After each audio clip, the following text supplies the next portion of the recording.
Salam değerli izləyicilər, hər birinizin hər vaxtınız xeyir olsun. Gəncə qoyun bazarının bölümündən bax belə bir-birindən gözəl velosipedlər.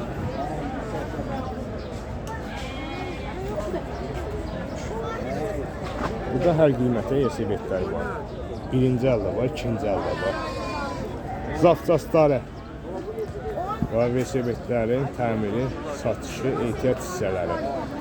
Qardaşın nömrəsi 055 806 05 07. Yəni nə desəniz zapçası var. Ya tarihten 10 düşkün hazıra bir alalım. Nasoslardır. Bir tane kilit yolu saldım. Senin yalandan öyle. Ha sen uyandın ortaya. Kiletin abi, kileti burada koy. Böyle gez. Sen ne var? Aç seçin sen burada.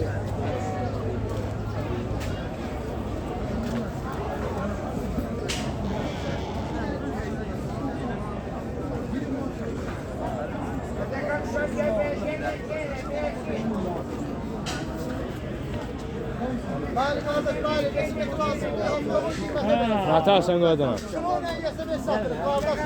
Kiloyla? Sağ ol qoydum. Bazarınız olsun. 20'liklərin hamısı 50 manat. Bir dənəsi 50 manat. Dükkanda 130 manatdır. 50 manat. Oğlan üçün 50 manat. Oğlan üçün, qız üçün fərqi yoxdur. Bir dənəsi 50 manata. Hər həftədə Gəncənin mal bazarındadır. Bax bu baləcə neçədir? 20 manat. 20 manata. Buramızda deyək. Bax bu yekələr? Bax bu yekələr? 503 59 91.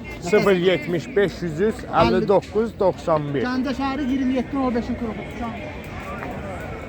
Allah bazarınızı versin. Deməli, bu tərəfdə də var velosipedlər. Hər cürə var. Hər həftə Xadınol günü buradadılar, bazardadılar.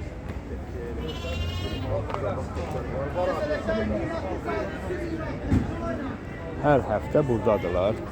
Yəni belə amortizatorlu deyirlər də, buna səhv eləmirəmsə də. Yəni belələr də var.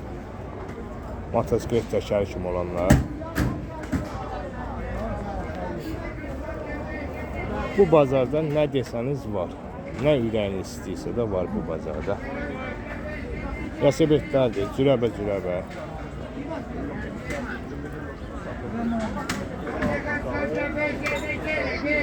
Hər razılıqda velosipedlərimiz var burada bazarda.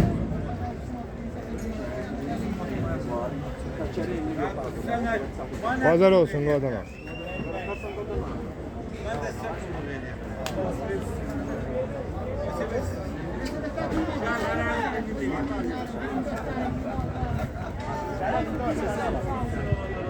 Hamısının bile fırlayız.